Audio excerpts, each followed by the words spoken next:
Ducks fans, are you ready? You are listening to the Ducks and Pucks podcast. This is the #1 home for Anaheim Ducks talk and analysis. Here we go. Welcome to the show. This is your host, Mike Walters, along with my co-host, Eddie Richard, and we have a monster show for you. This will probably go an hour and a half, 2 hours. I don't know. You got to probably buckle your seatbelt because Jamie Drysdale got traded to the Flyers, and we're going to break that down. We've got Lindstrom being picked up off of waivers for the Ducks, and then you have Corey Perry being available, and just all kinds of injury news. I mean, there's a lot of stuff going on with this team in the last 48 72 hours. It's just insane. We thought about doing a podcast right when the trade came out. We kind of waited. There's more stuff coming out. Who knows? There may be even more news coming out later. But this podcast will be different. We're not really going to go into the game recaps like we normally do in the beginning. We'll kind of talk about them later. But we're going to talk all about the Ducks, all the news that's gone on. Trade rumors galore, of course, after the Jamie Drysdale trade. People are going freaking nuts on social media. It's insane. We're also going to bring in Jesse Hall in here from Old City Sports Network. Don't forget that's the network that we're part of. And we're going to talk about the Flyer side of this because there's some drama there too as well. I don't know. There's so much going on right now. It's been difficult to keep up, with all the news, trying to work and live your normal life. But let's just get our initial reactions to the trade, then we'll bring Jesse in here real quick. Eddie, I'm driving home and I get this alert. Wait, Mike, that Drysdale. what are you drinking? Yes. I am drinking Red Bull and vodka. I actually am drinking a single barrel shot and a seltzer. Happy Dad. And I'm nursing a really nice hangover today. I was a degenerate yesterday. Hung out with my brother, do some business stuff, and then for some reason, some guy sat next to us. My brother and him started talking business, and then he starts buying the shots. I was like, oh, okay. So that's how it started. But yeah, I'm doing well, Michael. We had a good time too. I think one of the games we should talk about is that Legacy Night #2 game, but we'll get into that after. Yes, we will talk about that for sure. We went to the Arizona game where we sat down by the bench. Of course, the Ducks lost that one. Obviously, they lost to Detroit. We will get to that. There's also some stuff I want to talk about that too later in the show. But where were you when Jamie Drysdale was traded? I was driving home, Eddie, and I got the alert. I didn't believe it at first. I raced home from work to start reading everything and trying to process everything, and then I saw it. I mean, we'll dive into it more probably after we get Jesse on here. But your initial reaction, to me, I was shocked that he was traded. What did you think? I thought it was a joke. I had to pull over. I was driving too. I was driving to the bank, and when I saw that, wait. I mean, number one, I probably shouldn't be looking at my phone. I'm driving, but I saw that. I'm like, what the hell? You know what? I was like, what the fuck? I think that's the appropriate response I can say. What the hell is going on? This has to be. Like one of those people that fake it, and part of me thought, okay, someone hacked the Ducks account. There's no way, and holy crap, that's just so. If you want to say blockbuster, I know they're both young players, but a fifth overall superstar, Jamie Drysdale is going to be a stud defenseman, a top pairing defenseman. That was shocking. Well, which was shocking too is that this they were shopping him Philadelphia for a while, but all the GMs they spoke with, no one leaked it, and it was good to kind of get a shock and surprise like that. So, holy hell, that's just crazy. Yeah, that's exactly how I felt too. I was just wow, I was shocked. And we'll break down, we'll go over the trade and kind of talk about who we thought won or not. But then there's all kinds of fallout in the next 48 hours about this trade. Fallout on the Philly side, fallout on the Anaheim side. Just crazy shit going on. I mean, the way the social media was, especially on Twitter in the last 48 hours, just crazy. So what we're going to do is we'll bring in Jesse Hall right now that runs Old City Sports Network. We will talk about the Flyer side of it, get him in here. Then we'll talk about the Ducks side and all the damn drama on there. So I'm gonna call him right now and get him on here on the speakerphone to talk about the side with the Flyers.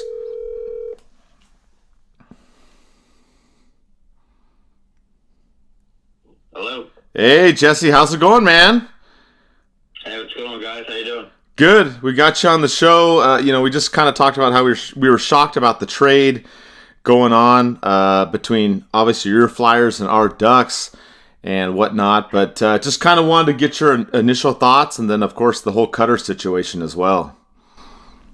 Yeah, I appreciate you guys bringing me on. It's been a very, very interesting couple days here in Philly. The way that the information came out was very Philadelphia-esque, and I really appreciate how that happened. But I said a couple times on a couple other outlets that we were concerned in Flyers Alley a while ago. Actually, when he was supposed to report to camp, he never did. I thought that was weird, and apparently there was some kind of stipulation that he would have to shout out some money for room and board and his flight and such. And I thought it was kind of weird that I had never heard that before, ever. But at the same time, it's a weird thing because, the Flyers did a very solid thing for him, and the Ducks were good on their end too, keeping it pretty quiet. Because if this were to have gotten out, it could have really, really damaged him going anywhere. Really, I do know that a lot of the rumors that have come out, they have solidified into just rumors. Obviously, everybody wants to get their hand on the hot take here, but all the stuff that you hear from the franchise is pretty much that us in the media have heard too. There's a couple guys in the media like Ant Sanfilippo who's saying that, because he heard it on Spittin' Chicklets that, that Kevin Hayes has his fingerprints on it, and that's just not true. That's not something he would do. All the truths that come out are the ones that you've heard, that something had happened that he didn't want to report to camp, and that's kind of when they got the first whiff of it. And, they even followed him to Sweden for World Juniors, and he wanted nothing to do with them. So all that stuff is true. But at the same time, we got something good in return. Drysdale's a good defenseman, something that we need solidifying. But as far as everything goes, I think it's absolutely crazy. We did a thing on Flyers Alley a while ago. There was this reporter that was all over Twitter saying that she feels like kids should have a choice in where they go when they're drafted instead of just being drafted. And I have a firm belief that this is like the beginning of that. I think that there's a lot of things that are going to come out. Unfortunately for you guys, I'm not really all that upset with the move.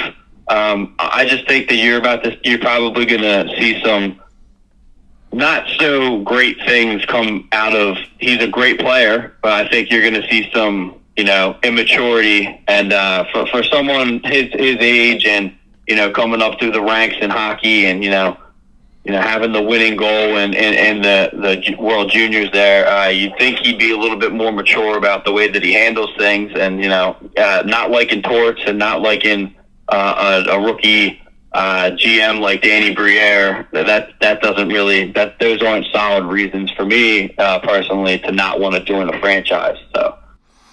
Yeah, that's the interesting thing. There were conflicting reports. You and I talked about this earlier in the week or yesterday. Different things about the cap situation and why he didn't sign or want to sign with the Flyers. And you had mentioned that the coach and the GM were a factor, which I definitely think that's part of it. I think the other part of it is, can you elaborate maybe on the situation where he stayed in Boston College last season? It sounded like he wanted to come up, but the Flyers thought maybe he wasn't ready. You think that was part of the reason too for this kind of, issue with him not signing with Philly? Yeah, absolutely. There's a couple more I didn't mention. I didn't know how much time you guys wanted to give me. As much as you want, Jesse. Go for it. There's some things there. He wanted to come, and the new Flyer regime is all about development, and I think that's something that's been lacking in our franchise for a long time. With the addition of Riley Armstrong from the Phantoms coming up and being a part of that, that's something that some kids are gonna come in and they're gonna they're gonna make enough splash to stay in the lineup like Tyson Forrester. Some guys aren't going to do that, like our Wade Allison is down in the Phantoms right now. So I mean, the development of the players is something that Jones and Briere are really big on. I mean, plus we have Patrick Sharp. We have a lot of John McClare's involved in a lot of things now.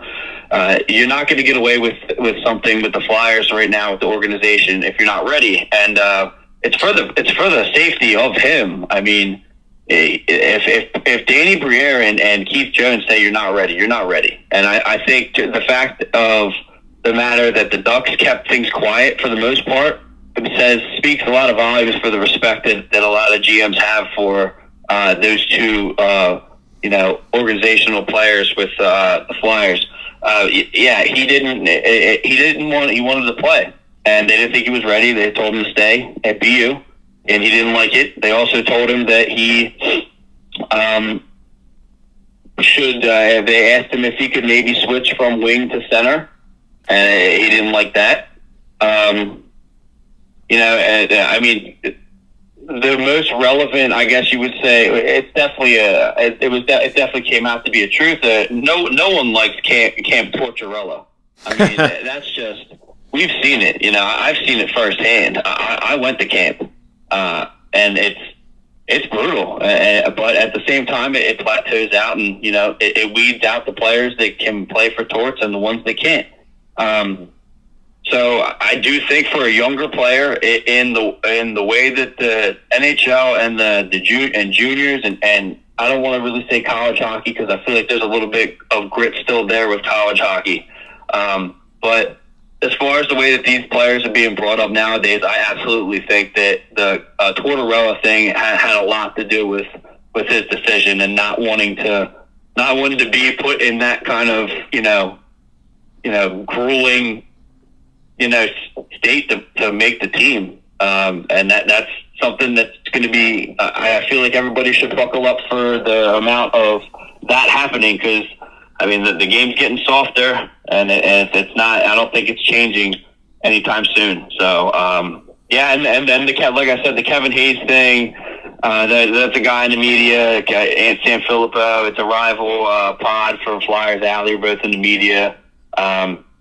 That's just not. It's just not true. And if it is true, like it's just a breach of professionalism. There's no reason to be banging Kevin Hayes right now. Why would we do that?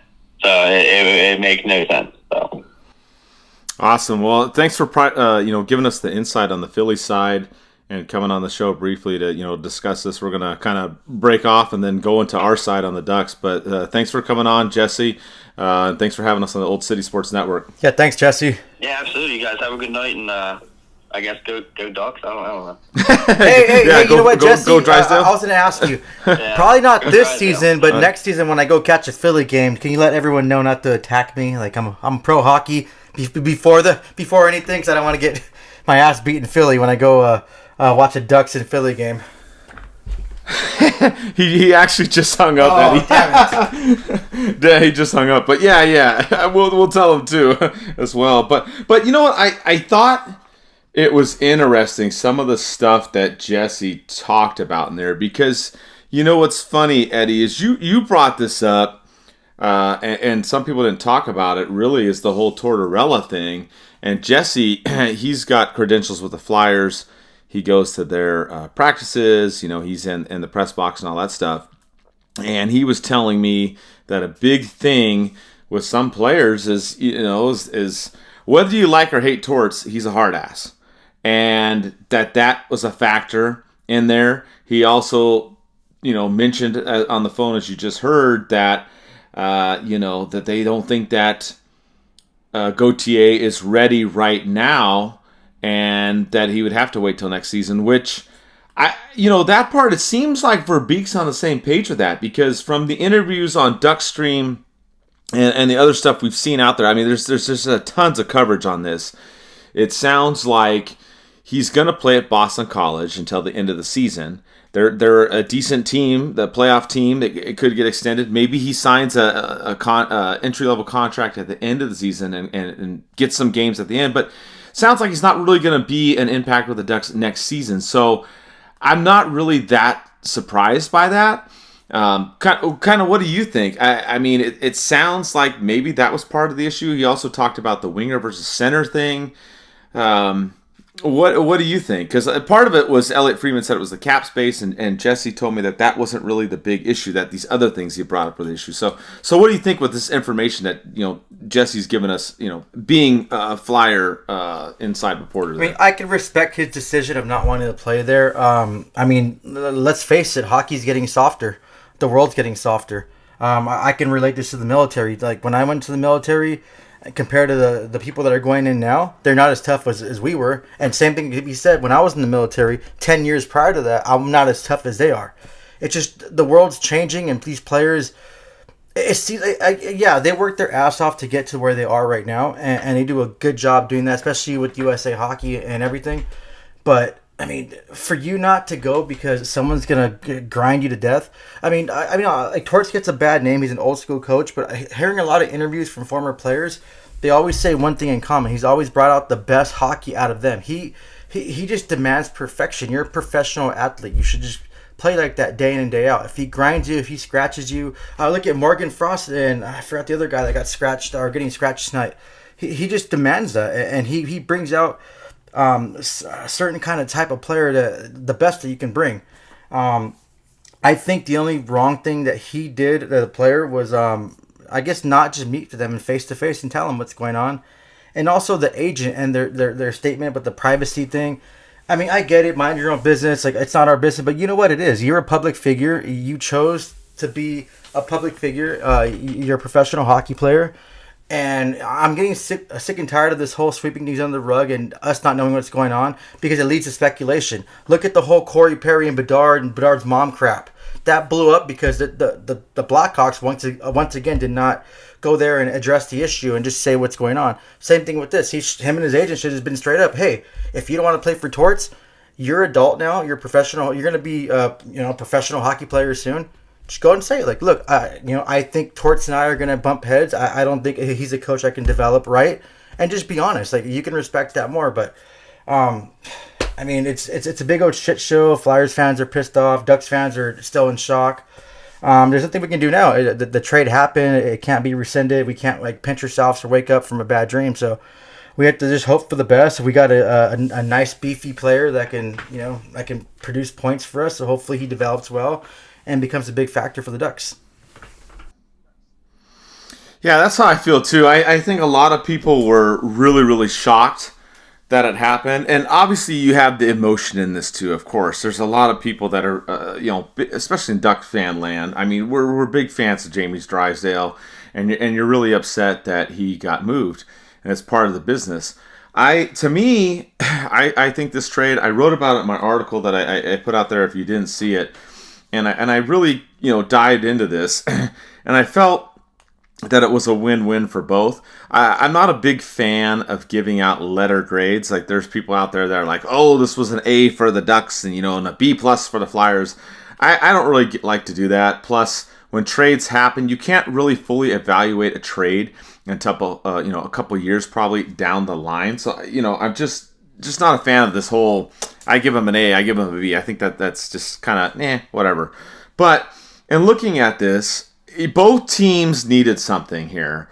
The Ducks needed to improve their offense. They brought in Cutter Gauthier. He's not going to impact the team this season. Even if he plays a couple games at the end, cool, great, but let's be real. It's almost halfway through the season. The Ducks are 29th in the league. We're not going to be doing much in terms of competing for a playoff spot. And that's basically what Eddie and I said way back in the beginning when everybody was all on their high horse about the Ducks winning those 6 games. And, oh, my God, start the parade. No, that's not going to happen. But I do like this trade because you've got guys in the Ducks system defensively that are coming. I mean, you've got Lacombe that's up there now playing. You've got Zellweger down in the goals. Luneau, who he was supposed to go to the World Juniors, then he got sick and he's been out. So, that's been an issue, unfortunately. He hasn't been able to be in the mix. You've got Mintakulov, who, of course, he just got hurt in this last game where the Ducks, pretty much took out the Predators until the very, very end. So they had a position of strength. They had the defense. They traded Drysdale. I'm not happy that they traded him. I didn't think that was going to happen. But they traded him to try to get someone to come help the offense. Flyers are having trouble themselves on the blue line, and they did that. The other issue with Drysdale is that he's had injury problems. I mean, he hasn't played many games this season. People can compare the stats and whatnot. Obviously, some people are comparing Gauthier and Drysdale stats, which you can't really do that. Gauthier's stats are college. Drysdale's are the NHL. But Gauthier's done well scoring. He's got 29 goals in 49 games in Boston College. Nothing to sniff at. He's been doing pretty well. So when you look at those two players, you look at the things that each team needed. The Ducks did send in a second-round pick, which kind of stings a little bit. But if you look at this trade, it's a hockey trade, which is up Verbeek's alley. And to me, I feel like it's a fair trade. I think the Ducks might come out ahead of this trade, but obviously you don't know who that second-round pick is and how it's going to affect the Flyers organization. So, I mean, the Flyers could ultimately win the trade. But in terms of what they did and what they're trying, especially with Verbeek and how he's trying to fix this rebuild and get the team going, I think taking out the emotion, I like this trade, Eddie. Oh, yeah, and one thing that we forgot to mention, and I did wanted to bring it up with Jesse, it crossed my mind. One big factor I think that contributed to this trade, Drysdale, is Bob Murray. He's with the Flyers organization. I forgot what kind of capacity he is, but he had a lot of influence in that. He drafted Drysdale, so it's someone he probably wanted, had his eye on. I think that Drysdale and Gauthier could have been just a one-for-one swap. I believe that the second-round draft pick was because of the injury issues. And like Danny Briere said, too, I guess they got to look at his medical file and make sure he's not fully incapable of having a healthy season, but he hasn't shown that. And I mentioned this on a previous show, Mike. I forgot which one, but I said I wouldn't mind Jamie Drysdale being traded. I remember there's a show I compared him to Bowen Byram from the Colorado Avalanche, how he's a promising young stud defenseman, but he just the injury problems and the injury issues. I'm happy overall with this trade. The only grade I want to say is an A+. I think it's an A+ for the Ducks, A+ for all the other organizations that were in talks of acquiring him and keeping it on the low.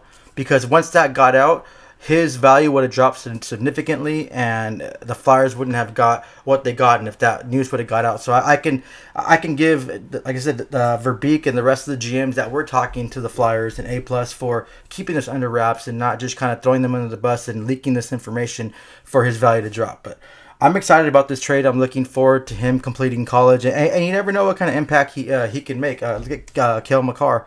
Of the Avalanche, 4th overall pick. He came over after he finished his college season. He came in the playoffs for the Avalanche, was a big factor, scored his first goal on his first shift, and you just never know what kind of it's his whole ceiling. You don't know what these players are going to come in and do. You don't know if he's going to have that chemistry with whoever he plays with. He's going to come in. He's excited. He's motivated. Seems like he really wants to sign with the Ducks. And a lot of people are saying, oh, he's not going to, like what if he pulls an Adam Fox that got traded to 2 teams before he went to the Rangers? I don't think so. Once that trade was announced, I checked his Instagram and the Ducks posted it. He already followed the Ducks. He's going to go on DuckStream with Alexis Downey. And I'm pretty sure that there was contingencies on the trade, that it was kind of like a contract already negotiated between him and his agent for him to come to the Ducks. So I think once his college career is done, if he wins the championship over there or they get eliminated, I think he'll sign with the Ducks and he'll have every opportunity to make the Ducks roster. Yeah, I don't see that as a concern. I know a lot of people, that was kind of the comments when the news came out. They're like, oh, Cutter, he doesn't want to go to Philly. Like, why is he going to sign with the Ducks? Yada, yada, yada, a lot of noise and chatter. I think that's done, just like you talked about. If Verbeek was going to make a deal for Jamie Drysdale, he's not going to just, I'm going to get a college player that's not going to sign for the Ducks. I mean, come on. Verbeek's smarter than that. He's not going to do that. This guy's going to sign with the Ducks. Technically the trade was for his rights to sign, but he's going to sign at the end of this season. That's my belief, because this guy wants to play. And I don't know a lot about him. I've only seen a little bit in the World Juniors. But this dude is 6'3", 200 pounds. He's got a heavy shot. He's a playmaker. He can play center or winger. Obviously, as Jesse said, there was some, consternation there with Philly about his role. Like, Philly wanted him more as a center, and he thinks he's more of a winger. That's fine. I mean, this guy is going to make an impact on the Ducks, because you're talking about Leo Carlson, Mason McTavish, Troy Terry, Zegras. These are guys that he can line up with, at the wing position, top 6 role, and he's going to produce. And this guy wants to play. He wants to play. Philly thought he needed more time. And I don't disagree, with the analysis of Briere and the Philly organization, what Jesse's saying, that, hey, he needs more time. He's not ready this year. Maybe he's not. But, Zegras said, Verbeek said that he's going to finish this season in Boston College and then most likely sign and be with the Ducks. So to me, I think it's a non-issue. And yeah, we're recording this before the interview on the Ducks stream with Alexis Downing. But I don't see a problem with that at all. He's going to sign. I think everybody needs to calm down. I know the last 2-3 days, people have been going nuts on social media about this trade and a lot of other news, because we got Zegras news, we got Perry news, we got whatever. We got so much news, it's just ridiculous right now that we're going to cover on this show. But obviously, we're starting out the big one right now. And I like this. I like this move. I mean, I know it's only the World Juniors, but he did great there. Like I said, he's been doing great in Boston College. He's 19 years old. He's a little bit younger than Drysdale. So, some people are also concerned, like, oh my God, like we're getting another younger player. The rebuild is going backwards. Oh my God. No, the rebuild is not going backwards. Calm down, people. It's not. It's going forward. And we need help scoring. This team has not been scoring goals. Yes, we beat Nashville in this last game, 5-3. Fantastic. But a lot of these games recently, the Ducks are scoring 1 or 2 goals. They are not scoring goals. And we can talk about the injuries too. We'll get into that later in the show as well. So, to me, was this trade a surprise? Absolutely. I didn't see this coming anywhere. And like you talked about, Eddie, and Jesse talked about too, the teams kept it quiet. The Flyers kept this quiet too. And the Flyers were really the ones that were in a crappy position, because you have Gauthier telling them, hey, I'm not going to come here. They can't get a hold of him at the World Juniors when he's over there in Europe. And he's right, but that's what I'm saying. Yeah. They couldn't, communicate with him. I mean, that's a sure sign. So, Danny Briere did the right thing. They were, screwed. I mean, what are you going to do? You got a guy that doesn't want to play. You had to get value out of this guy, and you had to make a move, and they did. They got Drysdale, who's a phenomenal player, and you got a draft pick. So, to me, this is one of those trades where I think both sides come out. I think that it may have benefited the Flyers a little bit in the sense just because they could have, really been screwed. If word got out about all the stuff going on with Gauthier, it could have been a complete mess in Philly. It could have been a huge effing problem for them. And it could have snowballed worse. So for them, if you're a Flyers fan, hey, your GM got out in front of this and resolved it. So again, to me, it's a win-win for both sides. Time will tell who really prevails in this. Maybe a slight edge to the Ducks, but I like what happened. It was a shocker, and that's really all I have. I don't know if you have any more to really add about this. I've got fan poll and questions. I'll dive in, or comments. I'll dive into that in a second. But anything else you want to add about this trade, Eddie? Anything? Any other thoughts or anything? I mean, he has to wear a bulletproof vest when he goes and plays the Flyers over there in Philly, because those fans are effing ruthless. They're like insane. Like I'm afraid to even comment on anything. I don't want to get attacked by those Philly fans. Like I mentioned, I thought Jesse was still on the show. Like, hey, I wave the white flag. I just want to go watch some hockey in a new arena. But you know what? I don't take this the wrong way. I know there's going to be a lot of Philly fans listening to this show because of Jesse was on it. But I mean, didn't Lindros do the same thing? And he did it kind of worse and disrespectful by not putting on the Quebec Nordiques jersey. Everything was fine with that. No one gives Adam Fox shit. He did the same thing. What's that? Jimmy Vesey did the same thing. And then, of course, the infamous for Ducks fans, Justin Schultz. No one really knows about his name because he hasn't done shit in hockey. Yes, I'm still salty about that, but I mean, these rules are established. It's kind of a loophole for players, and as much as I want to say like, oh, he should be, he should just stick with it and have that old school mentality. Like I told you guys, I'm an old school kind of soul and like that mentality. But I mean, if there's a loophole and you get a chance to play for a team you want, I would take it. If I was going to be in the National Hockey that got drafted by the Kings or the Wild. I mean, if I got drafted by the Wild, I'd probably jump right off a bridge, never play for them. But if I had the opportunity to go to college, get an education, play college, a lot of the beautiful women go to college. I would take those 3 years, become a UFA if I was that good, and kind of pick the team I want to play with. Like you can't really fault him. I think, a lot of it, what he did to the Flyers by not meeting with them and not being face to face was a little bit of immaturity, but he did make a mature decision, and he knows that he's getting a lot of shit.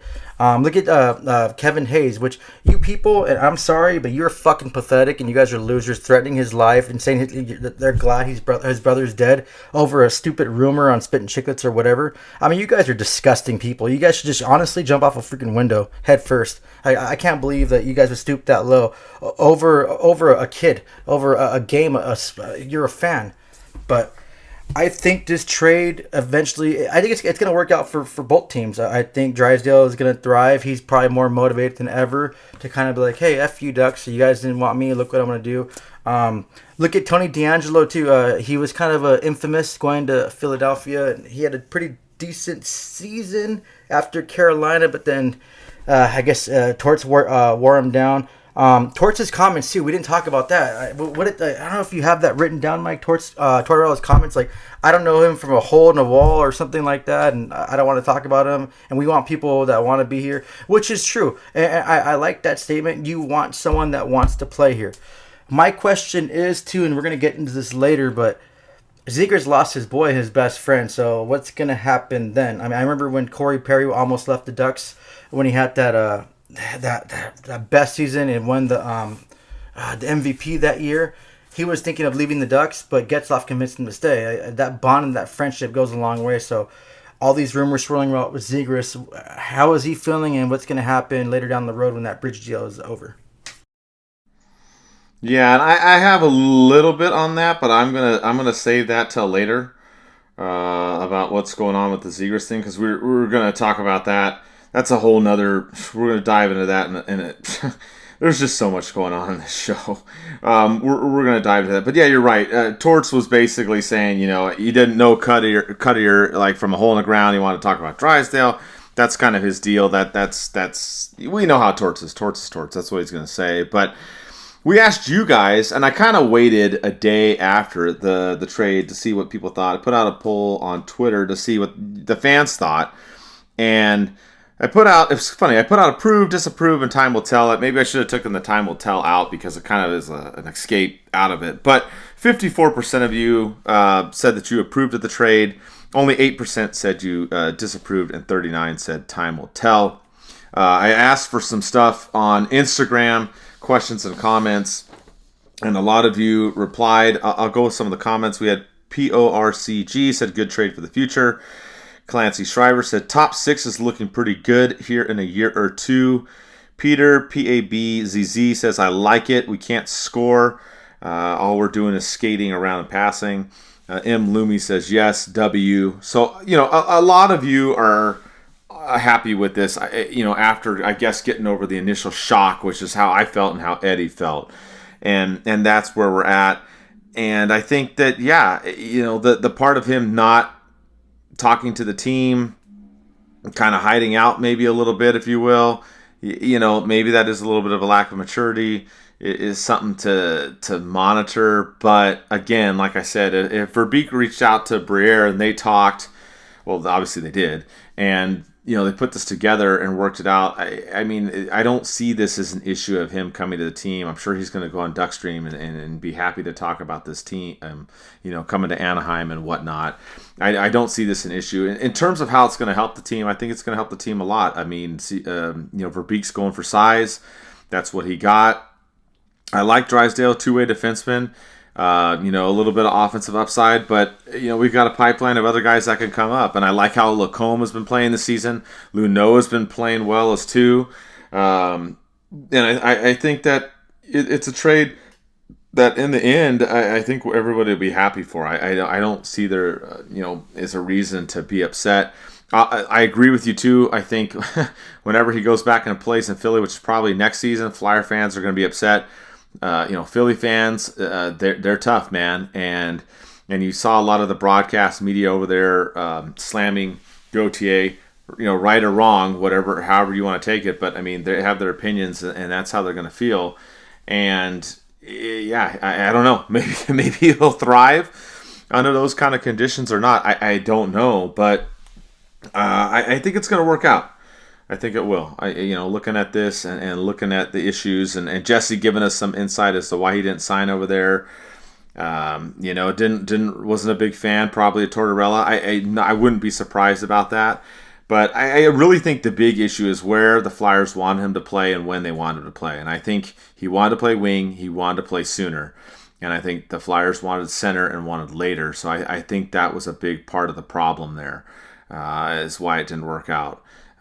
That's the only little thing I'll add there. And then we can kind of, if you got more to add, Eddie, then we'll jump into the other part of this, which is the Zegras part that went nuts. Yeah, just one last thing I want to say is, I'm glad that, even though it's, the whole thing and people are kind of, bashing him right now, but I'm glad that he actually told them that he didn't want to play in Philly, and he let them know. He didn't just Justin Schultz us. And there was another player, too, that did the same thing. I think it was Jimmy Vesey that kind of let the team on and ended up didn't signing or something like that. I might be mistaken, but there's another player that did the same thing too. But at least he didn't kind of lead us on, or lead them on, thinking that he's going to sign. And once that time came, not sign. Justin Schultz, he didn't say anything that he wasn't going to sign. He just, when that time came and he was UFA, expectations that he was going to sign with the Ducks, and he didn't. So that's one positive thing to say. I'm happy with the trade overall. After the dust settled, after I kind of got back into reality and got out of this what the hell moment. But yeah, I think it's going to be a good trade for the Ducks. I think it's going to be a good trade for the Flyers, and he makes his his Flyers debut today at 4:00 in about 30 minutes, and he's wearing number 9 for the Flyers. So I wish him the best of luck, and I just thank him for everything he's done for the organization in the short time he was here, and that's pretty much all I have to say about that. Yeah, exactly. Wish him the best over there. I think that it could work out for him over there, but it's frustrating. That you're on this team, and I guess one of the human aspect is that he was on a plane to Nashville, landed in Nashville, and then he finds out he's traded, and then he's got to go meet up, with the team over in Philly. So that part kind of sucks, and the human aspect of it too is you're living out here, California. I mean, this is any trade, but now he's got to figure out his living situation out there. I mean, those are all things that, it comes with the business, and it is what it is. But that's just, that's the part that's kind of rough is doing that. But the other part of this that really blew up is just, I don't know. This can go so many different directions right now. But once this trade happened, just the shit hit the fan basically in rumor mill and social media. All the stuff came out. A lot of you asked some fan questions about this stuff, and we'll answer some of them too. But stuff exploded with basically it's a free for all with the Ducks. They could trade whoever. That's why I kind of made a funny post on Twitter or X or whatever saying, hey, everyone's for sale. They can, they can trade the coaches, Wild Wing, the power players, the water boy. It just got really, really nuts the day after this trade. People going crazy. You had Drager put out a thing, and he did give him credit. He said, hey, this is widespread speculation. It's not really reporting, but hey, there's teams out there that think Zegras could be available. And then he clarified and went back and said, hey, for the record, Zegras is not being shopped by Verbeek or the Ducks. So, that was all good and well on his part. But then, of course, Frank Zaravelli said, oh, my God, Trevor Zegras is number 4 on our trade board. And that blew up. And then it just all these, I lost track. There were so many reports coming out that Zegras is going to get traded. He's on the top of the trade board. Oh my God, the Ducks traded Drysdale. It's the end of the world. Everybody's going to get moved. And it's people, y'all need to just take a deep breath and calm the F down, okay? And then, of course, after all this happens, Zegras gets hurt in a game against Nashville, and we find out from Cronin that he's going to be out for a while. So, that's not going to happen. He's not getting traded in the next month or two. I mean, let's calm down. Down the future, we can talk about down the future. But talking about present here right now, we need to calm down. Everybody's getting nuts. They're thinking Zegras is gone and all this stuff. And it just cracks me up. People are going absolute berserk on social media, flipping out over Zegras getting traded. And I'm telling you, Zegras is not going to get traded at the deadline. If he does, I will sell my house and everything I own. That's how confident I am he's not going to get traded by the deadline. Like I said, we can talk about, in the future, but it's not going to happen. Calm down, people. And these reports out there of all this stuff going on, they need to calm down. Now, do I think that the Ducks will trade other people? Absolutely. Eddie and I have talked about that. We had Ben Ducky17 on Instagram asked about possibly Henrique or Gibson going to New Jersey, which we talked about that. We said, hey, yes, it could be a possibility. You could see other movement happening with this team. Yes, 100%. You could see that. We mentioned Henrique. We talked about Gibson. We said Gibson, the issue is Verbeek think Dostal is the number one goalie. If he does, then maybe he does trade Gibson. If not, then he probably doesn't. So I do think that there are other moves that are going to come before the trade deadline. Yes, definitely. But people need to calm down with all this Zegras talk. People just blowing up, going nuts. Drager said it's speculation. And the thing is, honestly, on any given day, I could say, oh my God, the Ducks are interested in Bedard. No shit. This team is interested in this guy. I mean, you could pick the top players of any team in the NHL right now and say that any other team is interested. And I'll even go a step further. You could say that in any sport prior to a trade deadline. You could say any team is interested in any top player of that. So people need to calm down. It's just been a crazy 48, 72 hours, Eddie. Just after this trade, I think this trade caused the most chaos in NHL sports, history at least in the recent history. I mean, stuff on the Flyers side, the Ducks side, just all this trade rumors. I mean, I'm just kind of speechless at this point. It just went bananas in the last 2 days, Eddie. Hey, Mike. I probably should have asked you while we're recording, but hey, am I in the trade block? Are you interested in trading me somewhere? I kind of want to know that. Yeah, me too. People just go nuts for trade rumors. I swear. And you know what? Honestly, like you said, every available player that has a no movement or that doesn't have a no movement or no trade clause is eligible for a trade. Not to sound too cliche, but I'll keep saying it. Gretzky got traded. Anyone's interested in the players they want, especially the superstars. You can say, I can put a post out right now saying, hey, the Ducks are interested in Connor McDavid. I mean, who wouldn't be? They're interested in Nathan McKinnon, Austin Matthews. Come on. It's just, people go nuts. Frank Seravalli has been proven time and time again, been called out by players' agents. He sees what's trending and then throws a little topic on for clicks. He's not a credible source. So how many times he's mentioned Gibson and other players that this player wants out with the agents refuting it. He just does it just to bring some clicks and generate a few dollars to his account. Hopefully he can. He probably needs the money. All his gray hair he has, he needs to buy some hair dye or something. It's just, don't read into it. It's just speculation. But you know what? Yeah, I'm sure a lot of teams are interested and probably would and have called the Ducks on Zegras, on Terry, on other players, on Gibson.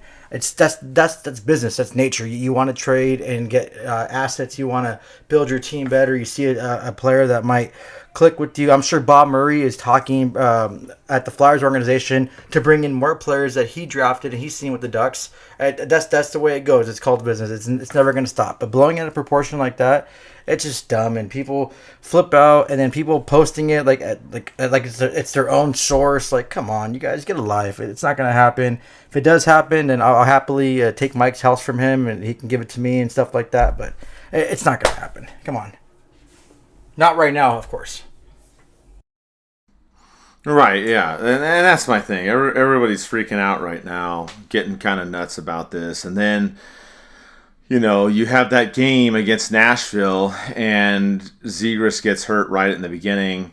It looks like his ankle kind of twists along the boards. You don't know. Hasn't really been an official update, but there's been multiple reports that Cronin said that he's going to be out for a little bit, which is unfortunate. So that should have kind of ended some of these rumors, at least for now. I saw another one today that someone posted. I think it was the fourth period. I'm not sure, but someone else posted it today again about Zegras, and I'm just like, dude, did you not watch the game last night? Did you not see him get hurt? Like, hello, like he's not getting traded. At least not in the next month or two. So I don't know. Everybody's going nuts. I can tell you this though. I talked to a source close to Zegras, and Zegras is not happy that Drysdale got traded, which is a shocker. Like, duh, he's not happy. They're best buds. There's quotes out there of them, hanging out together, being roommates together, and doing a whole bunch of things together and whatnot. So it's not really a surprise to hear that Zegras is not happy that Drysdale got moved. Now, does that mean that Zegras is going to want to get traded? No. I mean, that doesn't necessarily translate into that. Now, the other part of that, which a lot of people have talked about, is Verbeek and the direction of this team and where he's trying to move this team. Does Zegras fit into that plan in the future? That's the concern. It seems like Verbeek likes skilled guys. He likes grinders. He was known as the little ball of hate. That's the kind of game that he plays. He's big on the forecheck. He's building a team around these different kind of things. Does Zegras fit into that plan in the future? That's the question you should be asking yourself.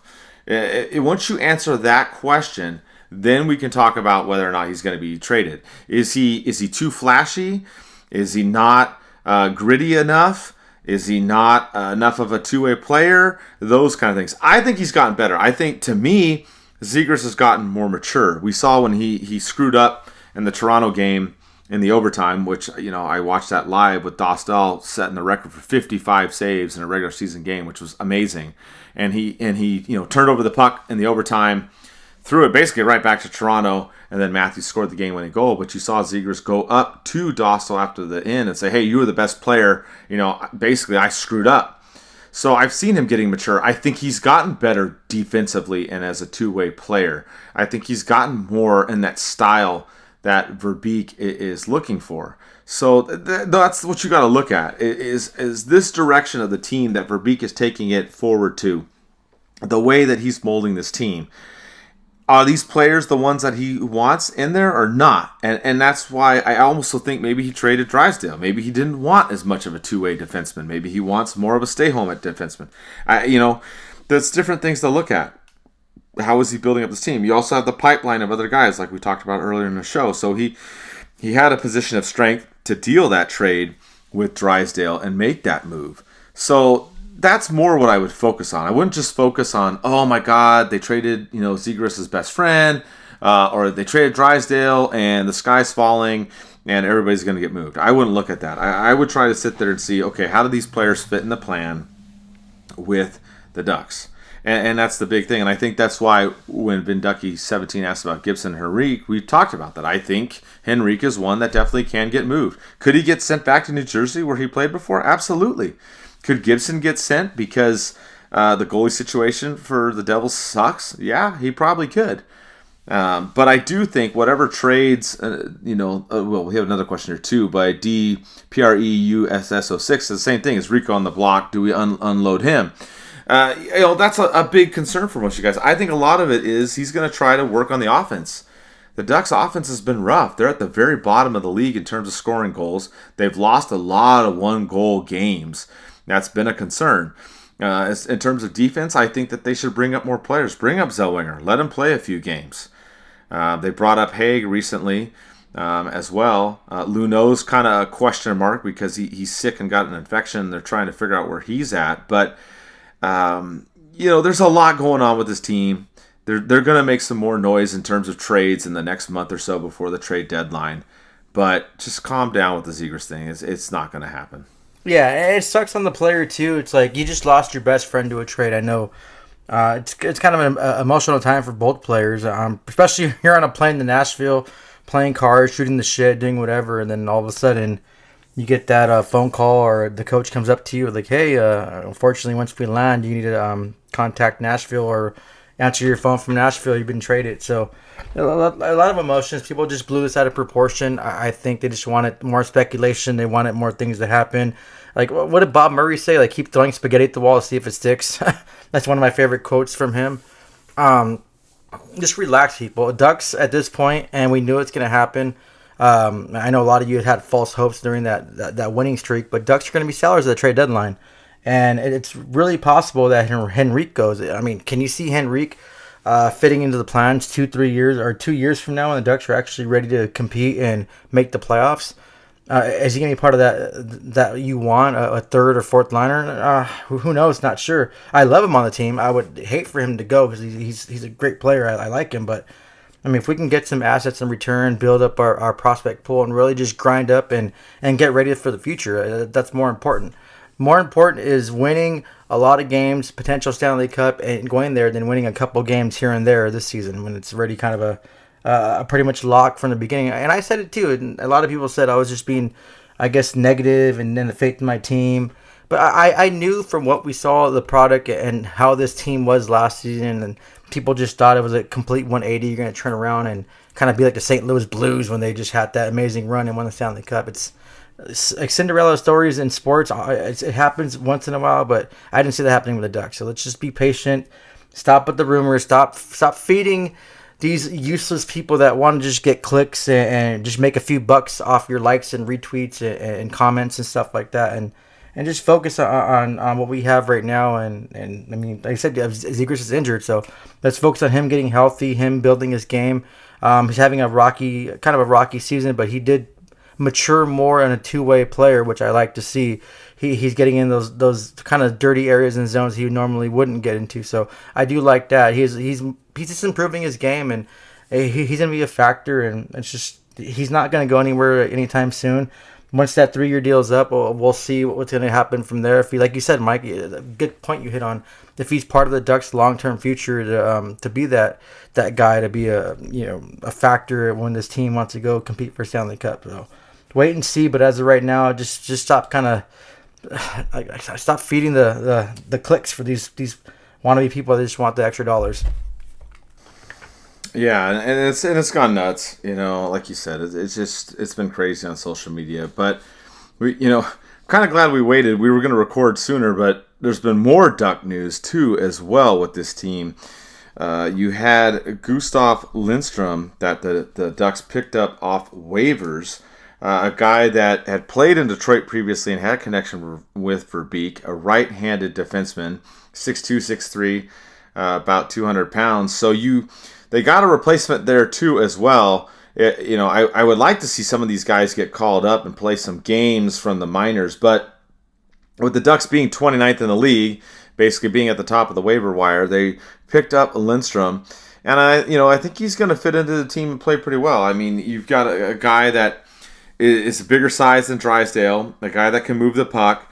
Another right-hand shooting defenseman, so he kind of replaces that part. I mean, he's not the same as Drysdale, obviously, but you've got a guy that can fill in that role, and I think he's a guy that could work out for the Ducks. I wasn't really surprised that Verbeek went and picked him up because he knows about this guy. So, getting him and claiming him off waivers from Montreal, I think it was a smart move. Maybe it also made his decision to, when he was trading Drysdale, it kind of happened around the same time. I don't know if it had that much of an impact on it, but you trade Drysdale and then you see this guy's available. Yeah, I mean, you're like, okay, this guy's on waivers, and you pick him up and you make the deal the day before picking him up on the waivers. I mean, there's a little bit something there to think about. I think Verbeek knows what he's doing, so he might have thought about that too and thought, well, I have a good chance of picking him up after I make this deal, so why not make a deal and get a forward that I can that's going to improve this team offensively and be a threat for a while. That's what I look at Gauthier. I think he's going to be a guy that, I wrote this in my article, I think he's going to be one that, can be a top 6 guy and a guy that can provide for a while. I'm pretty big on him. Granted, I've only seen some of the stuff in the World Juniors. I haven't really watched a lot of the college stuff. But, You make that move. Yes, you gave up a draft pick, but then you got a guy that you're familiar with when you were at Detroit back to fill that hole. So to me, Verbeek's very smart. To me, a lot of it makes sense, and I want to see how Lindstrom fits into the team. But to me, I think it's smart. I mean, yes, he's not your Drysdale. I get it. Very popular player, but I think he's going to come in there and help out. So I think a couple of these moves added together, really are going to help this team going forward. And I think it goes again to what Verbeek's doing. He's trying to add size. That looks like the theme that he's trying to do with this team. He's trying to bring in guys that are bigger. And I think that Lindstrom, he's going to go, I would say, especially in the next month or so up to the trade deadline, Verbeek's going to be going with size for some of it, but he's going to also go with players that he knows. So if he knows that certain guys are available in Detroit and Tampa Bay, guys that he was familiar with, that's what he's going to do. I mean, that's what he did with Killorn. He brought him in. He brought in Gudas, which he knew with the Florida Panthers, and Gudas has been on a couple teams as well. So that's what I would look at in this trade deadline coming up is yes, the Ducks are going to be sellers, like Eddie said, but I would look at those teams that he's familiar with the players, and if any of those people are available that he wants to bring in to help the team, that's what I would look at. So I would still look at Detroit. I would look at Tampa Bay, see if there's something there with any of those guys that could be on the move, and I wouldn't be surprised. Or former players from those teams that he's familiar with. That's what I would look at, Eddie. And this Lindstrom pickup on the waiver wire is a prime example of that. Oh, definitely. I'm happy we got him. It's like I was telling you, we're bringing more size. I want to mention too, Mike, that second round pick is a 2025 pick. Ducks should be a lot better team next season, so it's not the 2024 pick that they have this season when they're likely going to pick high. They're probably going to be bottom 5 of the league. So, but yeah, I think Verbeek knows what he's doing. He had a plan in motion, and he executed it well. We got a great player with huge shilling. You don't get drafted 5th overall for no reason. You obviously have that kind of talent. Yes, there has been bust, and there has been occasional people that haven't panned out. But I mean, what he did and what he's accomplishing so far in his young collegiate and with Team USA, I'm excited, and Ducks fans should be excited. And there's only so much time we're going to have when we keep losing and being the bottom barrel and the joke of the league at times. But the Ducks made a huge splash. That's one thing that we always wanted from Bob Murray, which he never really did. Verbeek's really trying to build this team, and he has something set in his mind, and you kind of see the motion that he has. It's kind of really great to see his vision coming to life and coming to fruition of the players that he's trying to build this team. We're going to have skill, we're going to have size, and we're going to be dangerous, and I'm looking forward to it. I want to just go in a coma for a couple of years and wake up and just watch this Ducks team. like after that, I'm just kidding. I don't want to go in a coma. But no, it's the future's bright for this team. We have to just keep our heads up. And I mean, for the whole Ducks team, not just the team, but the whole OC vibe team that they're going to build, it's going to be crazy. It's going to be a great time to be a Ducks fan. I'm happy. I've been a Ducks fan since 96, not 93, 96, but I'm happy still to be a Ducks fan, even though they're losing and stuff like that. I'm really excited for the future. I think this is the most excited I've ever been in a while since they won the Cup about this team actually doing something special. So it's going to be fun. Yeah, I agree. Just got to get through this season. Another part of this, unfortunately, has been the injury stuff that's gone on with this team. And of course, the Ducks finally get a win. They had been on a losing streak. Not really going to cover so much the games recently. We'll talk a little bit about them here, but they jump out all over Nashville in this recent game. They get up 5-0. They end up winning 5-3. But you saw Zegras get hurt in the very beginning of the game. Then you saw Minty Kulov get hurt at the very end of the game. And according to Eric Stevens, they're both not practicing. That's unfortunate, and that's a problem. And I think that's another reason too to get Lindstrom is you have Minty Kulov out now you can bring him into the mix. You brought Haig up as well, so you got some stuff going on there. Lindstrom helps fill a couple different issues there for you, if you will.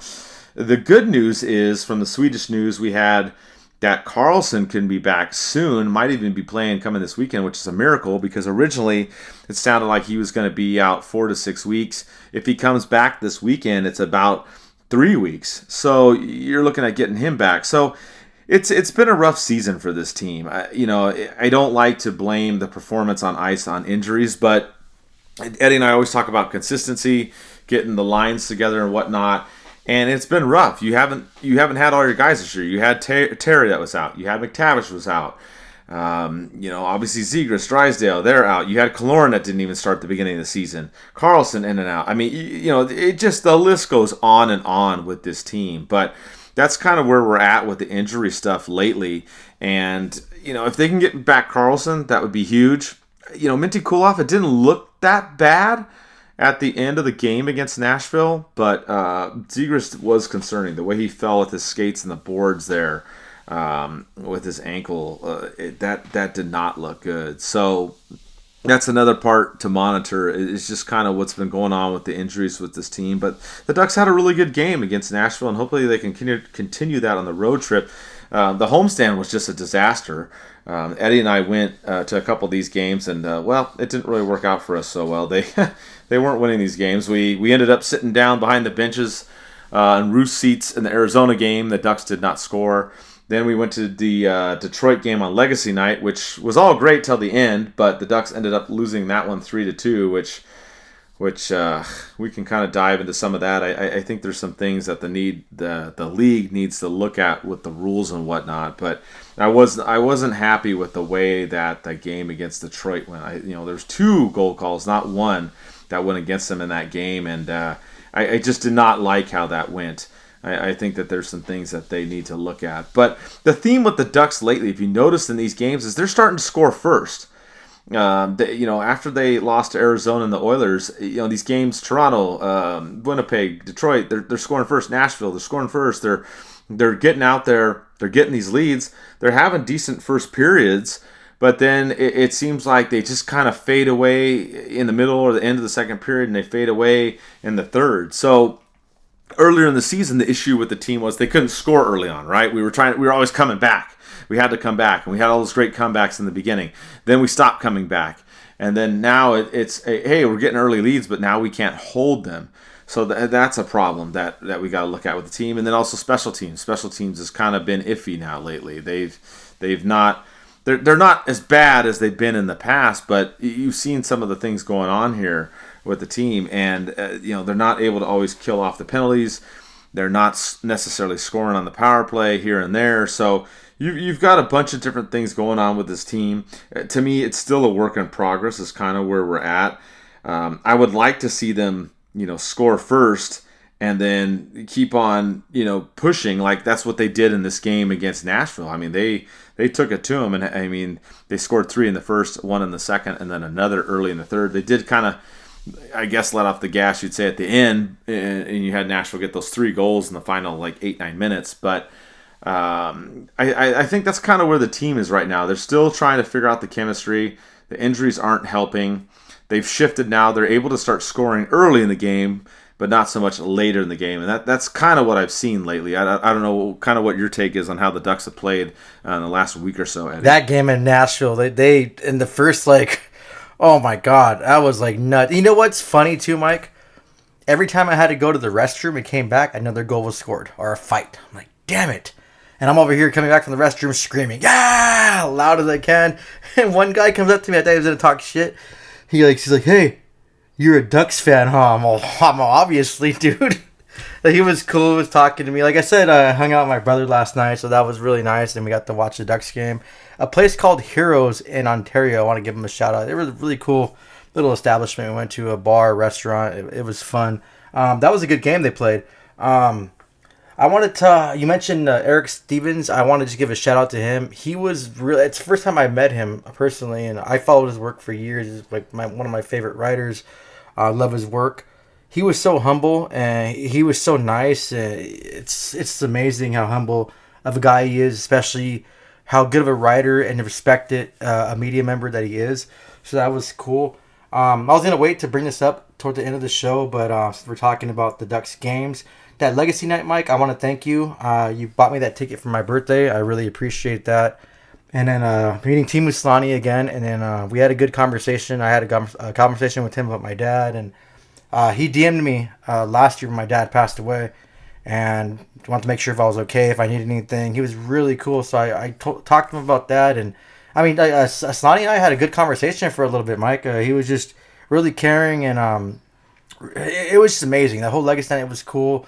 I do want to dedicate this show to my dad. The 13th of this month was the last time I saw and talked to my dad, and then the 17th was when he passed away. So thank you, Dad, for getting me to the sport. It's cool, and having support like you and like Selanne. Oh man, sorry, I'm getting emotional, but it was cool. That game and meeting Selanne and him talking to me and just giving me a big hug and that support. Like, dude, you're my legend. I grew up watching you. My dad took me to see you play, and you're hugging me like I'm just your best friend. Just the amount of caring. You and your wife, Sin, too. Like, you guys have been nothing but the best. You're my brother, Mike, and I couldn't have kind of gone through this year after my dad without you guys. So thank you. No, absolutely, and I'm glad we got to go do that. You know, the Ducks did a much better job, too, of this Legacy Night. The first one, I think we talked about it on the show. It was really rough. We got there, and it took over an hour to get inside, waiting in line, and then they had one metal detector, and then it was just kind of chaos going in there. So this time around, the Ducks, and I didn't complain. I wasn't one to complain. Other people, I knew other people had already pretty much blown up the Ducks, about this, but they did a much better job. They had more metal detectors. We were able to go in there. They had it organized to where we could go get the drinks. They had different players with the signs up where you could go. I mean, it's hard. You can't get in line and get everybody's signature just because there's so many people, but we were able to go in there, get in the line with Selanne, as Eddie said. Oh, wait, Mike. Yeah. I didn't know you and Selanne are bros like that, because when he saw you, it's like, dude, he gave you a big... Mike gave you a big hug. I'm like, holy shit. Sorry to interrupt you, but that was something like I wanted to bring up to you, but your wife's like, whoa, like what's going on? Like, that bromance was cool, but man, that's awesome. Yeah, I try not to talk about... I don't know. I try to keep stuff on the down low, but he's been on the show a couple times, and he's a great guy, and we do talk here and there, and I mean, it was just, I don't know, I just have a good relationship with him, fortunately, and I'm blessed that he's my favorite player, and I've got to meet him a couple times and got to know him. Well, he's your friend too. I mean, I can just kind of say it's your friend, like that was good, and then he's something that I don't think any professional sports will ever have a professional athlete like him. Like, I don't even think he knows what kind of legend he is, soon to be actor in the movie that's gonna come out. He's just so it's just crazy. I'm so glad that he was a player that I looked up to and idolized. He's a good example. What a professional and what a good freaking person should be. Like, it's amazing. So that was fun, and like I said, Mike, you guys' bromance, that was actually the icing on the cake. And the autograph and the jersey, I'll just leave it at that, but that was pretty good too. Yeah, he ended up autographing both of our jerseys. I had the Wild Winger jersey from the 95 season that he signed, the original one, which was a pain in the you-know-what for me to find. I eventually bought it off eBay for a stupid price, but I really wanted it. So he was really excited. He's like, hey, you have that jersey. And I wanted him to sign it. And then my wife, my better half, had the retro one that the team store sells, Mitchell Ness, the remake. And Selanne signed that one too. But yeah, I mean, my wife cracked up too. He's like, oh, he gives you a big hug. And I'm like, oh, we just talk here and there, So she was laughing at us too. Cool. We're like, you and I were like fanboys. We were so excited. We were on cloud nine. We were just like, awesome. I had one of those sliders that were cool. Oh, we could talk about meeting Randy Carlyle too. Yeah, Randy Carlyle was there as well. I know some people have mixed feelings about him. Dump and chase, ha ha ha. But we met him. I mean, he was the coach when the Ducks won the cup. So that was cool to see him there as well. We got to see Eric Stevens. I talked to Eric here and there. I've seen him at a couple practices. Obviously now he's kind of limited because he's unfortunately covering 3 different teams, all the teams in California. But it was cool to see that, and they had the Niedermeyers were there, Pronger was there. We couldn't really get in line for everybody, but overall, I mean, it was a great experience. The other part of it too, and I don't remember if I shared this story with you too, is the Stanley Cup was actually there. You could touch it and take photos with it. So, a little story here. Back in 2003, they had the Stanley Cup at South Coast Plaza when the Ducks, obviously went to Stanley Cup final, and of course they lost. But they had it there, and one of my other buddies and I went to get in line and touch and take a photo.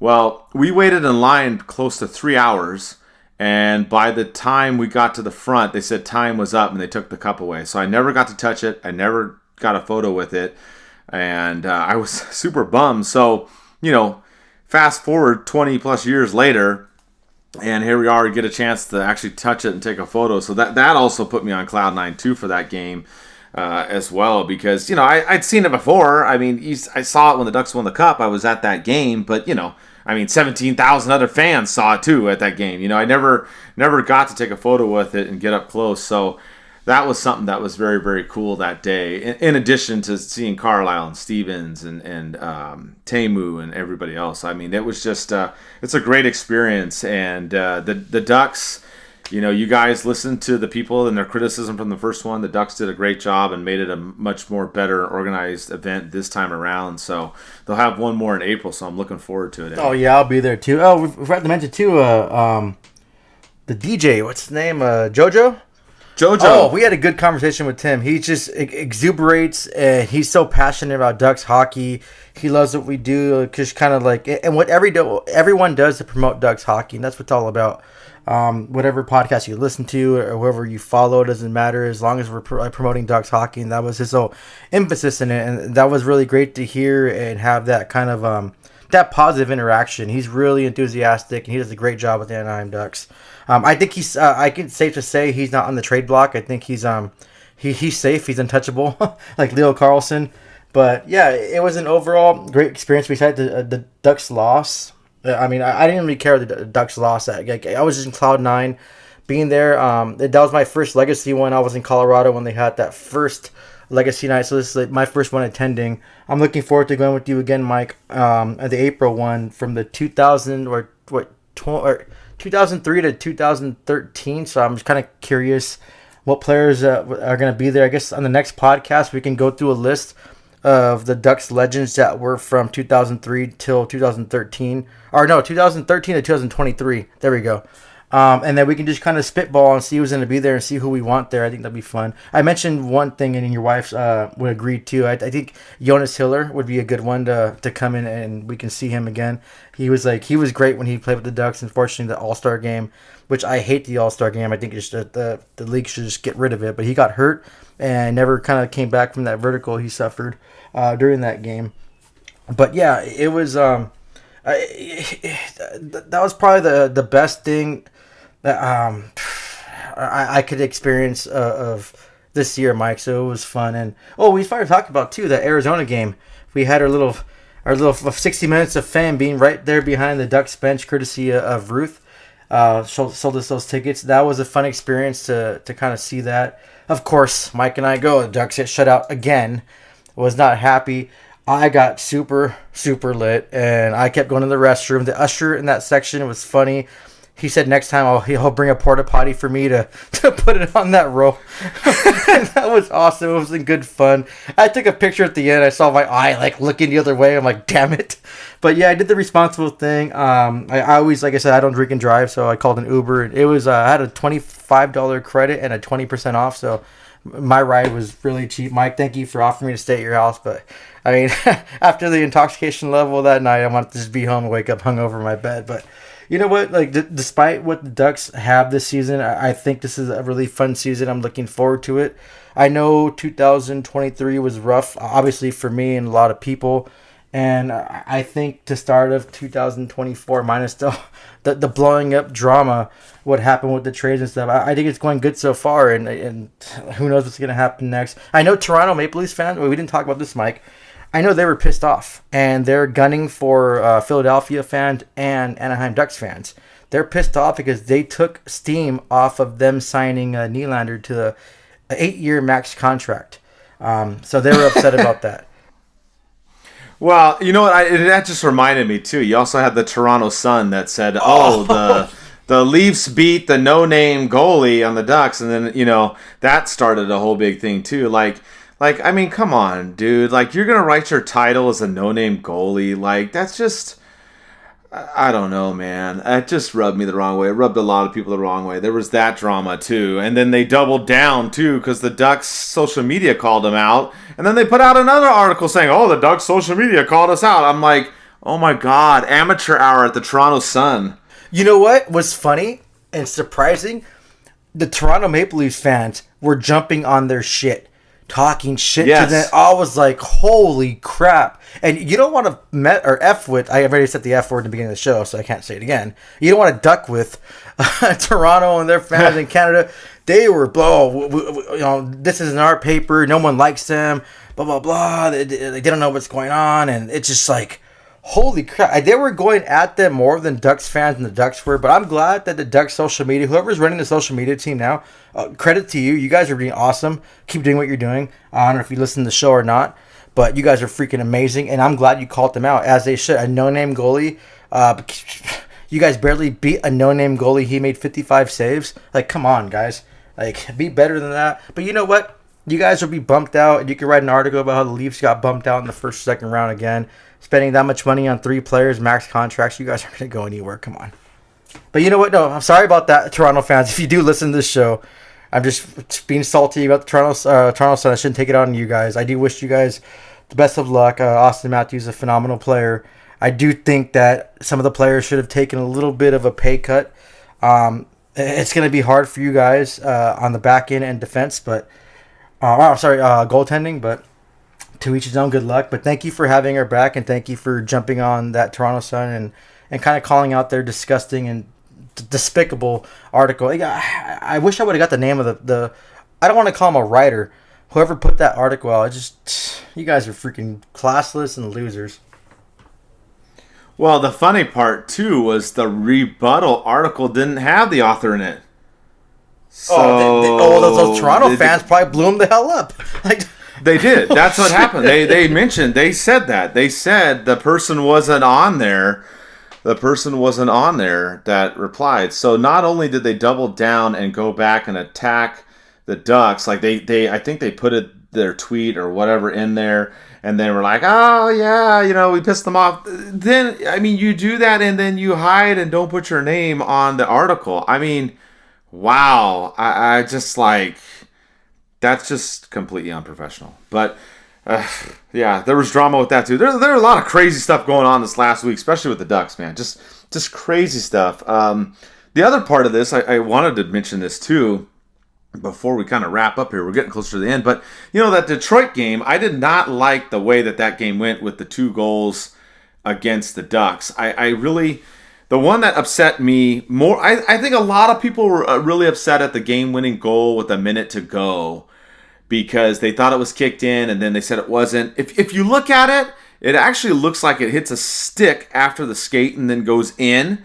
So to me, I actually think it was a good goal, but I'm not a fan of that whole distinct kicking motion rule. And I wrote this in the game recap. I think it needs to be revisited because to me, it's too subjective, whether it's kicking or not. And I remember a play with Teemu, it must have been 8-9 years ago when he was in the league. And a similar thing happened against Detroit, and they took it away and they said he kicked it. And it was the same thing where like he angled his foot and it went in. And I'm just sitting here going, this is ridiculous. So to me, they need to figure out that rule. It should either be, hey, you can't, nothing off the foot counts or everything off the foot counts. And I know some people are like, wow, that's, whatever. But to me, that's black and white. It touches the foot, no goal. It touches the foot, it's a goal. I mean, I don't know. I just, they got to do something because it's too subjective. I think if it goes in off the foot. I mean, unless it's a straight, like they, kick it like in the front end going in like a soccer style. I don't know. I think it should count. So that didn't bother me. The other goal, the second goal, kind of bothered me because the angle that they showed on that goal was like the goal earlier in the season that the Ducks had that was disallowed. And at the time during the game, I thought, oh, they had an overview. It probably went in, no big deal. I actually recorded the games. I went home and watched it again, and Brian Hayward, after the game, said they didn't have an overhead view of that goal. They only looked at the front view. Well, at the front view of that one, the puck goes behind the post, but you don't know where it is on the red line. And then you see the pad move a little bit, and you see it's touching the goal line when you then do see the puck. So the call was no goal, and they went back and reviewed it. Well, there's not 100% proof that puck came back or went in or whatever. I mean, you can't tell. That's the bottom line. That's the way the rule's written. So to me, I think that goal should not have counted, and then the other one, based upon the rule, should have counted. But either way, it just was crappy. I don't know what your thoughts are on the kicking rule or the replays, but it just soured that game, Eddie. Yeah, I don't know what's going on. I don't know if they're eating some mushrooms or I don't even know if you hallucinate. Oh yeah, I think mushrooms you do hallucinate. I don't know. I've never tried anything like that, but it's just so like it's pick and choose. It's so ambiguous with some of these rules and things got to change. But you know what, Mike? It's not going to change. Like fans of all teams have been bitching about the referees and what is this? What is that? The offside rule, the goalie interference. It's just like a goalie gets hit. A goal gets called back. A goalie gets hit in a different game. The goal's allowed. It's just these referees are. I don't know what's going on with them, and I think it's time for a change of leadership on the top. Bettman needs to go. I think it's just he did a lot for the league, and he got the league where it's at. But I feel like the league is declining on everything it's going and what he's trying to do. So I think it's time for him to step down and bring someone in and kind of police the referees and make it more. Just a fair game. Like, don't do premature breakup fights. If it's a distinct kicking motion or not, set a standard. That's the right word I'm looking for, Mike. A standard. It should be a standard league-wide in every single game. It's either the yes or no. Black and white, not 10 different colors. Because it's like, it's crazy to see things like that with Detroit. It's not going to happen. It's not going to stop. It's going to happen a lot. And happen in the playoffs. It's going to screw teams over.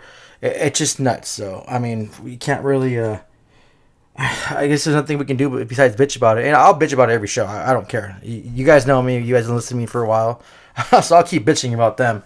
But I just have more integrity in this game and have a set standard on what's called and what's not. And kind of redo the rules and really read them and let people and players know what's going to be allowed and what's not. Yeah, I'm with you. There's some more clarity there, unfortunately, in a win against the Ducks in that game. I really thought that they were going to get a point, at least go to overtime in that game. You did mention Bettman, and that kind of brings us to our last thing here. Corey Perry, back in the news again. You have basically a situation where he may be back in the NHL. Apparently, he met with Bettman, and he's allowed to go sign with any team. There's some other reports out there that he really didn't need permission to, but he went and met with them. We still don't know what happened. We don't know the exact details of what happened, other than some kind of argument with alcohol or something that happened at some sponsored event. But we don't know the specifics of this, or at least I haven't seen it. If any of you out there have heard more, we haven't. But what are your thoughts on Corey Perry? Now he can, he's able to go to another team. Has anything changed? I know before you were kind of like, don't bring him. I'm still kind of mixed. I really wish I knew what happened. But any thoughts now that Perry can be back in the league, even if he doesn't go to the Ducks? Do you think he signs with anybody? He should not be back for the Ducks. We moved on from him, and there's no point to bring him in. Perry, he's going to sign with a team that he can have a chance to win a cup with. So he'll go from there. Off the top of my head, I don't know why this is jumping in my head right now. I'll be honest on the show. I just took some mushrooms. I'm just so kidding. No, Vancouver, for some reason, I think it'd be a good fit, and they're playing some great hockey, and they're going to be in the playoff and be in the mix. I think Corey Perry and Vancouver, it'd be a good fit for them. But you know what? The only thing that bothers me about this whole situation is what happened. Something has to be like I mentioned before. You could say, "Oh, it's none of your damn business," blah blah blah. I mean, you choose a profession and choose a job. I was in the military. I signed away my I guess my freedoms and my rights. There's times in the military where they took my car keys away, searched my person, and searched my car, all because you signed it away. I remember I got written up, Mike. I don't know if I told this story in the show. I got written up one day. They called it a health and welfare check. Well, they searched our person, took our keys, and then searched our cars. I had a beer bottle cap in the back of my car. We would drive to Denver, which is an hour and 20 minutes away. So my buddies and I, and my ex-wife, she would drive us. She wouldn't drink. My buddies and I would be drinking in the car. Like, yeah, we're a small little road trip. My buddy was sitting on the right side. He left his beer bottle cap in my car, and it was his. And I got written up for that crap. But you kind of like lose that expectation of privacy. Of kind of the whole career and job you choose, basically. I work for a company right now, and what I do, I kind of signed away my expectation of privacy. I can get my privacy invaded anytime I want. If I have an issue with that, then I'm fired.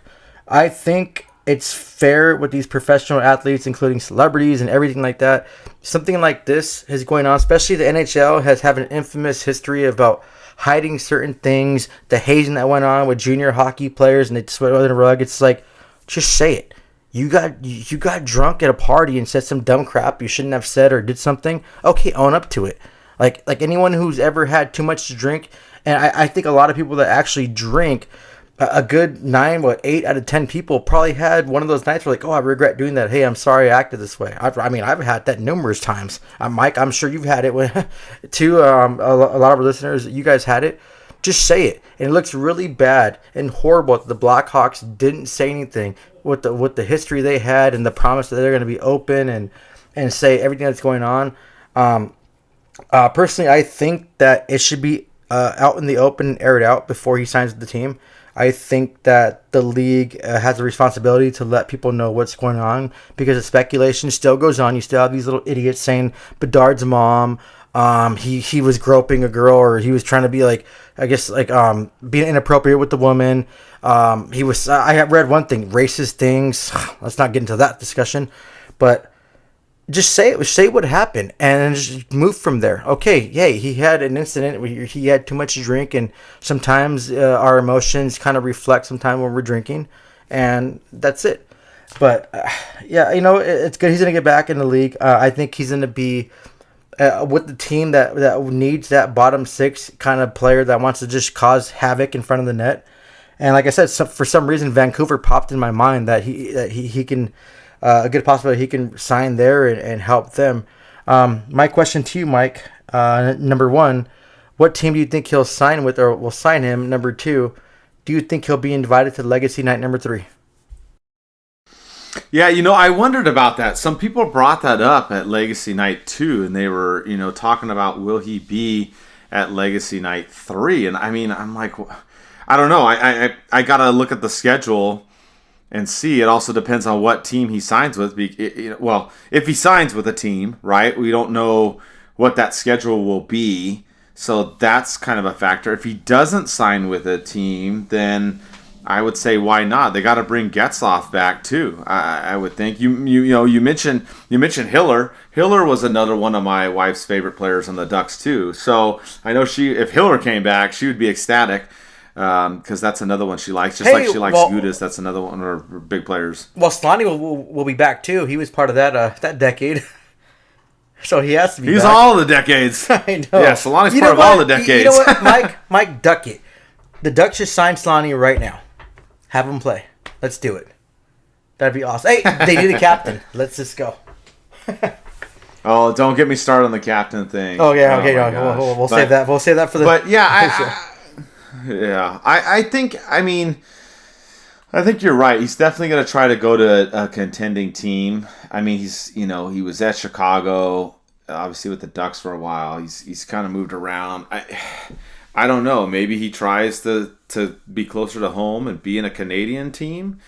I don't know. Maybe he tries to do that. I'm not really sure. Or I don't know. I really at a loss at where he would go. But I definitely think that any team that he's going to go to, he's going to try to be one where he can somehow contribute, try to win a cup with that team. That's another reason why I don't necessarily see him coming back to the Ducks, because kind of what's really the point? I mean, I mean, yes, it would be a great homecoming. Don't get me wrong, and I know there's a lot of you out there listening that are like, bring him home, bring him to the Ducks. I get you. I'm with you. I understand that. Obviously, we still don't know what happened. That's what we were talking about as part of the factor. And will we ever know? I don't know. But that's the thing. I would look and see the teams that are at the top. I don't know. Maybe he stays in the East. Maybe he tries to go to Boston, who's up there, or Florida. I mean, those are some of the teams that are the top that are over there on the East Coast, maybe closer to home than the West Coast.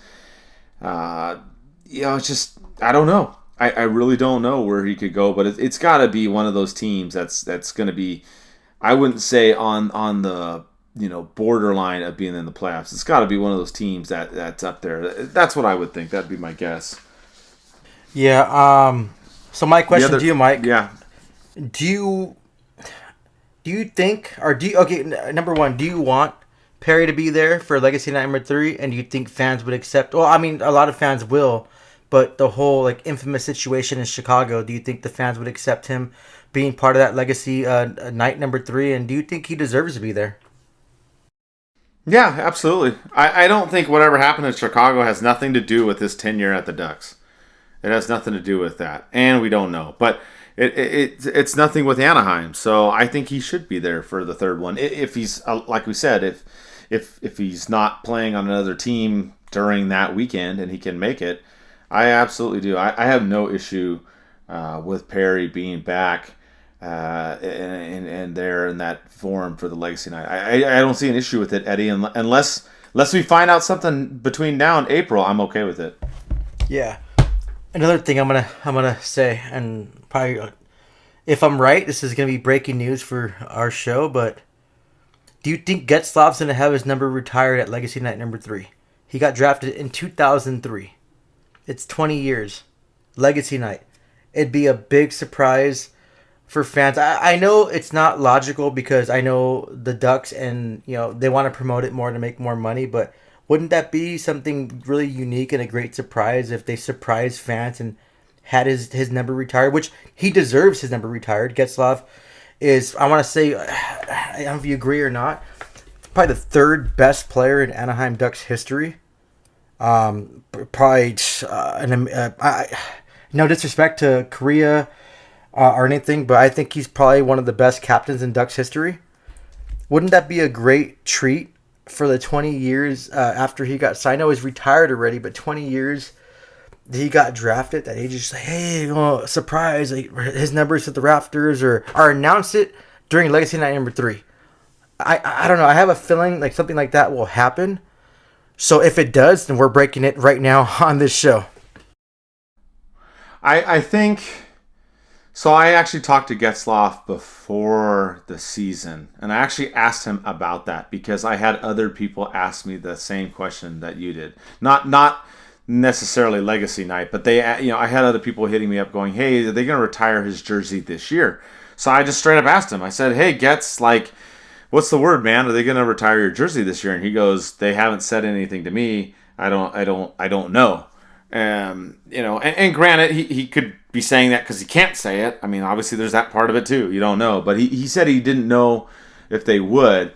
To me, I don't think that they would. I don't think that they would retire his jersey on that day. I think the other that you said, Eddie, I think what they would do is announce it. That's what I would think. If that's of the two options, I think that they would say they're going to retire his jersey and it's going to be the final game of the season or the first game of next year or whatever they're going to say. I think that's to me more logical, and I agree with you. And people have had this debate. They talk about jerseys that be retired. We already have Selanne. We have Correa, Niedermeyer. I'm with you. Getzlaf, absolutely. His jerseys should be retired. Another one that a lot of you talk about is Zegras. I mean, hello, the dude almost single-handedly won the Stanley Cup in 2003, and then he did in 2007. So, I mean, how do you not have that guy up there? I mean, you got to have him up there. So that was another one that people talked about on Legacy Night 2 was, hey, get Zegras up there in the rafters. I mean, absolutely, you've got to throw him in there. Getzlaf, yes, you got to throw him up in there. So that's what I feel. I feel like if something's going to come up about that, I would feel like it would be announced around that time. Yeah. Isn't that jersey a little bit lonely? Look at Paul Correa. And his face, too. I don't think he was expecting that, and I don't think he knew they were going to retire his jersey. And the fans went nuts. Oh, my God. I went nuts, too. I was watching from home, and I went nuts, hitting the wall and screaming like I'm a psychopath. But I think it's something like that's plausible, and especially with him the whole 20 years since he got drafted. He had his debut game against the Chicago Blackhawks. The league likes to push the Chicago Blackhawks because of Bedard. So getting his jersey retired against the Blackhawks when he had his first NHL game, I think it's a good marketing tool. And I wouldn't be surprised if they announced that. I think it's something good. I think if Zegras' jersey was going to get retired, they would announce that Legacy at number 2 when he was over there. When they were over there doing the puck drop and lifting the puck and stuff like that. Oh, they look really good too, Mike. It was just like brought back a lot of memories seeing them. That was awesome to see. That was cool, but I don't know. I have an itching feeling that something's going to happen like that. And you know what? I'm so confident that they might announce Getzlaf's retirement jersey at Legacy Night number 3 when he's there. If they don't, then we can have fans retweet, and I'll get him a jersey. And whoever wins it, we'll pick him right now. I'm serious right now. That's how confident I am that it's just hockey sometimes about writing a good script. And we always say, oh, it was scripted. It could be scripted better. And there's some things you do when people work certain jobs. You have that little gut feeling or that tingly hairs in the back of your neck. And I have that feeling, especially with the 20 years and everything that they can market. And I think it's the right time. It's going to happen. So I can wager a jersey. And if I'm wrong, then fine. And a fan that listens to the show, they'll get a jersey and we can show our appreciation to them by giving him a jersey. I won't admit that I'm wrong, but I'll just give you guys a jersey. Yeah, I like it. I like it, man. I'm if we find out beforehand, obviously we'll post something. But yeah, I'm with you. I wouldn't be surprised if they at least announce it. So for sure. We broke the news first, as if they'd announce it. So.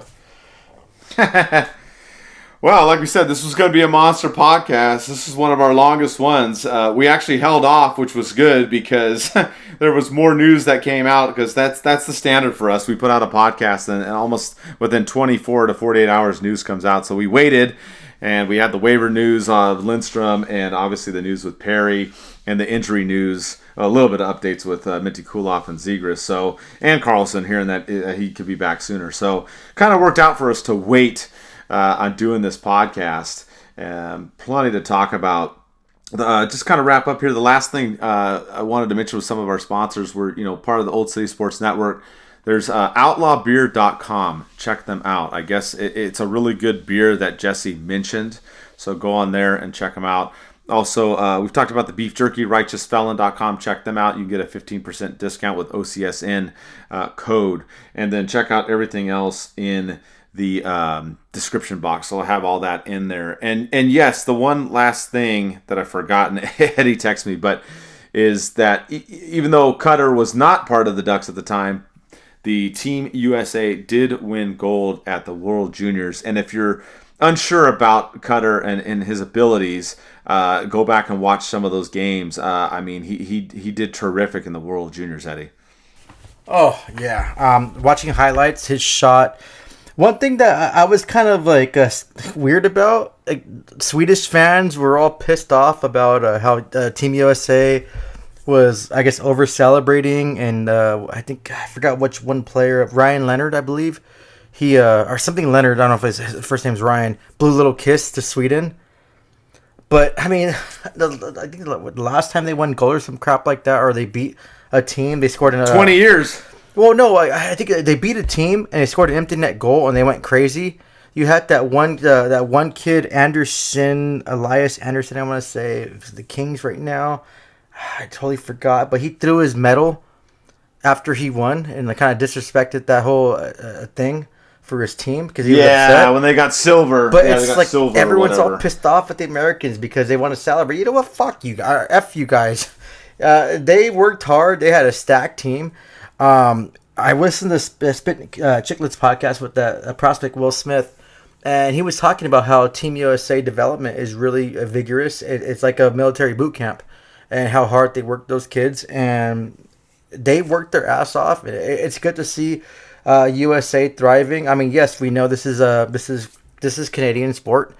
We're glad we're a part of it as Americans, but they kicked ass, did a good job. They represent their country well, and it was great.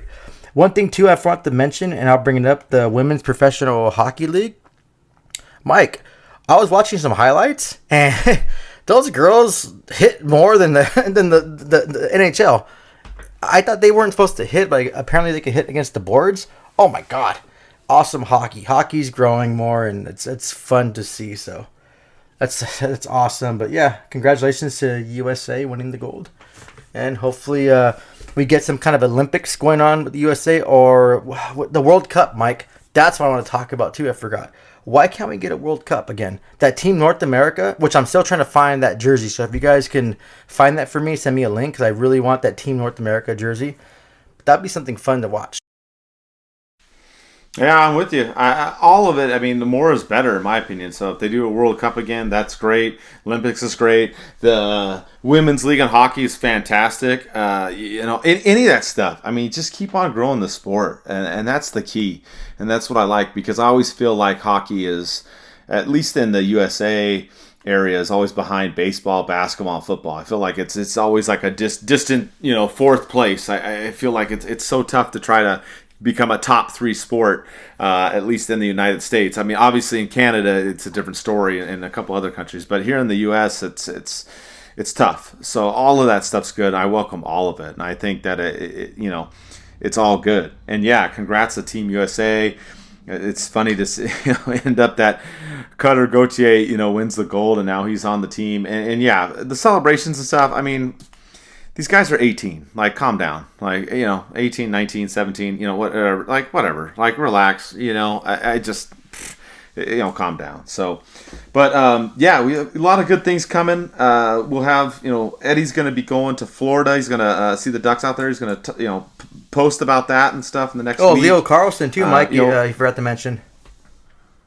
I mentioned it earlier. He may be playing this weekend, so you might get to see him. Eddie might get to post some live video and photo of him. Hopefully, they're saying he might play against Tampa Bay, according to the Swedish news. So keep your eye out for that as well. But we'll keep doing our show every couple weeks. I know this one was another monster podcast. We're almost at 2 hours. I think this is one of our longest podcasts that we've had, but there was a lot of news, especially in the last 48 hours, so we wanted to make sure to cover it and address it and whatnot.